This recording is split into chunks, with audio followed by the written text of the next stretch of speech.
नमस्कार मित्रांनो, स्वागत आहे तुमचं आपल्या मराठी शासन या यूट्यूब चॅनलवरती। आजच्या व्हिडिओमध्ये आपण पाहणार आहोत पोलीस भरती 2024साठी सर्वात महत्त्वाचे रिव्हिजन प्रश्नोत्तरे जे 2023मध्ये विचारलेले होते। त्यामुळे आता व्हिडिओला सुरुवात करूयात।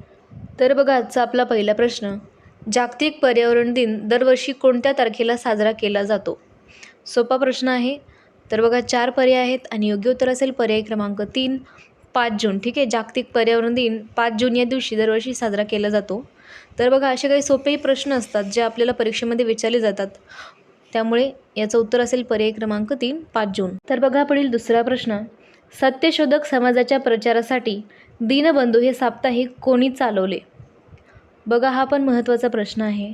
4 पर्याय आहेत आणि योग्य उत्तर असेल पर्याय क्रमांक 1, कृष्णराव भालेकर। ठीक आहे, सत्यशोधक समाजाच्या प्रचारासाठी दीनबंधू हे साप्ताहिक कृष्णराव भालेकर यांनी चालवले, त्यामुळे योग्य उत्तर असेल पर्याय क्रमांक 1।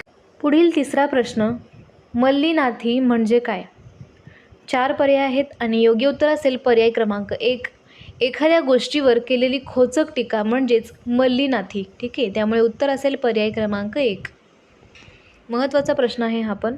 पुढील चौथा प्रश्न, पंजाब हरियाणा मैदानी प्रदेशात लागवडीखालील क्षेत्रापैकी किती टक्के गव्हाचे क्षेत्र आहे?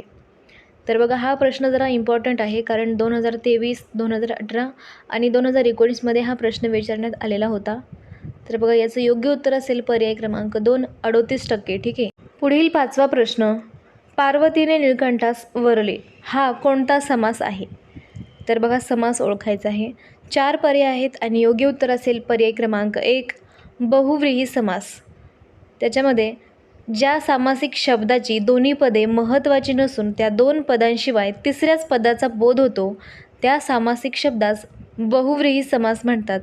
उदाहरणार्थ, ज्याचा कंठ निळा असा तो म्हणजेच महादेव। ठीक आहे, त्यामुळे याचं योग्य उत्तर असेल पर्याय क्रमांक 1, बहुव्रीही समास। ठीक आहे।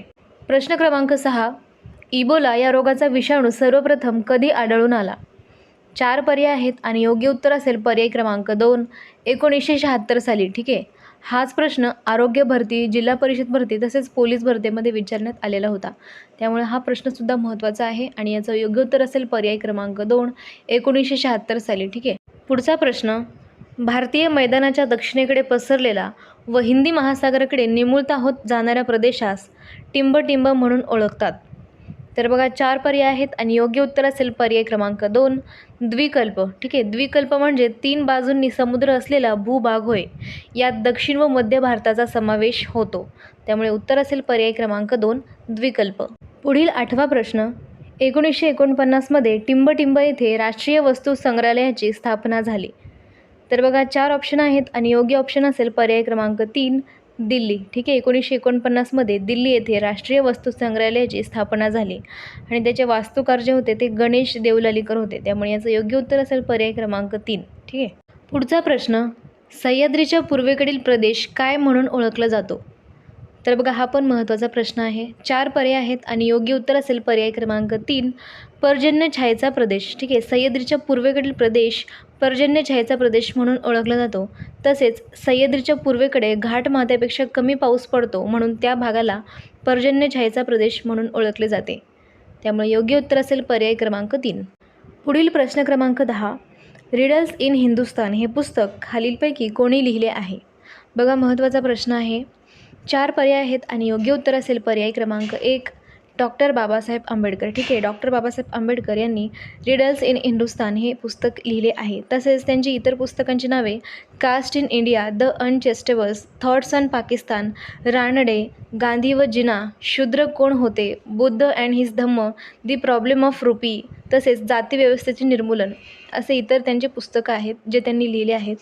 आणि या प्रश्नाचं योग्य उत्तर असेल पर्याय क्रमांक 1, डॉक्टर बाबासाहेब आंबेडकर ज्यांनी रिडल्स इन हिंदुस्तान हे पुस्तक लिहिले आहे, त्यामुळे आपलं उत्तर असेल पर्याय क्रमांक 1। ठीक आहे। पुढचा प्रश्न, रेल्वेसाठी प्रवासी डब्यांचा कारखाना खालीलपैकी कोणत्या ठिकाणी आहे? 4 पर्याय आहेत आणि योग्य उत्तर असेल पर्याय क्रमांक 1, पेरांबूर। ठीक आहे, पेरांबूर जे तामिळनाडू या राज्यामध्ये आहे। तसेच डिझेल इंजिन निर्मितीसाठी उत्तर प्रदेश आणि रेल्वे इंजिन निर्मिती कारखाना चित्तरंजन म्हणजेच पश्चिम बंगाल या राज्यामध्ये आहे, त्यामुळे अचूक उत्तर असेल पर्याय क्रमांक 1, पेरांबूर। ठीक आहे, लक्षात ठेवायचं आहे। पुढील प्रश्न क्रमांक 12, महाराष्ट्र आरोग्य विज्ञान विद्यापीठ कोणत्या शहरात आहे किंवा कोणत्या जिल्ह्यात आहे? बघा हा महत्त्वाचा प्रश्न आहे, कारण हा 2022मध्ये आरोग्य भरतीला विचारण्यात आलेला प्रश्न आहे. तसेच 4 ऑप्शन आहेत आणि जो शेवटचा ऑप्शन आहे नाशिक, त्यात ते आपलं याचं उत्तर आहे. म्हणजेच नाशिक जिल्ह्यामध्ये महाराष्ट्र आरोग्य विज्ञान विद्यापीठ आहे आणि त्याची स्थापना जी आहे ती 1998ला झालेली आहे. तसेच यशवंतराव चव्हाण मुक्त विद्यापीठ हे सुद्धा नाशिकला आहे आणि त्याची स्थापना 1989ला झालेली आहे. तसेच महिला विद्यापीठ हे मुंबईला, त्याची स्थापना 1916ला झालेली आहे. आणि पुढचं महाराष्ट्र पशु व मत्स्य विज्ञान विद्यापीठ हे नागपूरला आहे. त्यामुळे हा जो प्रश्न आहे तो लक्षात ठेवायचा आहे, महत्त्वाचा प्रश्न आहे बघा. पुढील प्रश्न क्रमांक 13. महाराष्ट्र पोलीस दलातील दहशतवाद व इतर घातपात विरोधी तयार करण्यात आलेल्या विशेष पथकाचे नाव काय आहे? बघा महत्त्वाचा प्रश्न आहे, कारण पोलीस डिपार्टमेंटवर आधारित हा असा प्रश्न आहे आणि 4 पर्याय आहेत आणि योग्य उत्तर असेल पर्याय क्रमांक 1 फोर्स 1. ठीक आहे, लक्षात ठेवायचं आहे. पुढचा प्रश्न. ग्रामगीता लिहिणारे राष्ट्रसंत तुकडोजी महाराज यांचे संपूर्ण नाव टिंबटिंब असे होते. तर बघा या एका वाक्यामध्ये आणखीन एक प्रश्न होतो, तो म्हणजे ग्रामगीता कोणी लिहिली? ठीक आहे, पण आता प्रश्न आहे की ग्रामगीता लिहिणारे राष्ट्रसंत तुकडोजी महाराज यांचे संपूर्ण नाव टिंबटिंब असे होते. ठीक आहे, याच्यामध्ये उत्तर पण आहे आणि प्रश्न पण आहे. तर आता त्यांचं संपूर्ण नाव काय आहे या 4 पर्यायांपैकी बघायचे आपल्याला. तर बघा याचं अचूक उत्तर आहे पर्याय क्रमांक 1 माणिक बंडोजी इंगळे. ठीक आहे, यांचे ते पूर्ण नाव आहे आणि त्यांचा जन्म जो आहे तो यावली म्हणजे जिल्हा अमरावती 30 एप्रिल 1909मध्ये आणि मृत्यू जो आहे तो गुरुकुंज आश्रम जिल्हा अमरावती 11 ऑक्टोबर 1968मध्ये झाला. तसेच भारताचे पहिले राष्ट्रपती डॉक्टर राजेंद्र प्रसाद यांनी तुकडोजी महाराजांना राष्ट्रसंत ही पदवी दिली. संत तुकडोजी महाराज यांनी ग्रामगीता हा ग्रंथ लिहिला आहे. ठीक आहे, त्यामुळं योग्य उत्तर काय आहे? पर्याय क्रमांक 1 माणिक बंडोजी इंगळे त्यांचे संपूर्ण नाव आहे. ठीक आहे. पुढील शेवटचा प्रश्न. रेगूर मृदा ही खालीलपैकी कोणत्या प्रदेशात मोठ्या प्रमाणात आढळून येते? बघा 4 ऑप्शन आहेत आणि योग्य उत्तर असेल पर्याय क्रमांक 1 दख्खनचे पठार. ठीक आहे, मुख्यतः बेसॉल्ट या अग्निजन्य खडक्यापासून तयार झालेल्या काळ्या जमिनीला रेगूर म्हणतात. काळ्या मृदेत पाणी ओलावा धरण्याची क्षमता जास्त असते, कारण या मृदेत चुनखडीचे प्रमाण अधिक असते. म्हणून काळी मृदा, कापसाची काळी मृदा रेगूर मृदा असे म्हणतात. त्यामुळे योग्य उत्तर असेल पर्याय क्रमांक 1 दख्खनचे पठार. ठीक आहे. तर आजचा हा व्हिडिओ मी इथेच संपवते. व्हिडिओ तुम्हाला कसा वाटला कमेंटमध्ये नक्की सांगा. भेटूयात पुढच्या व्हिडिओमध्ये. तोपर्यंत bye bye and take care.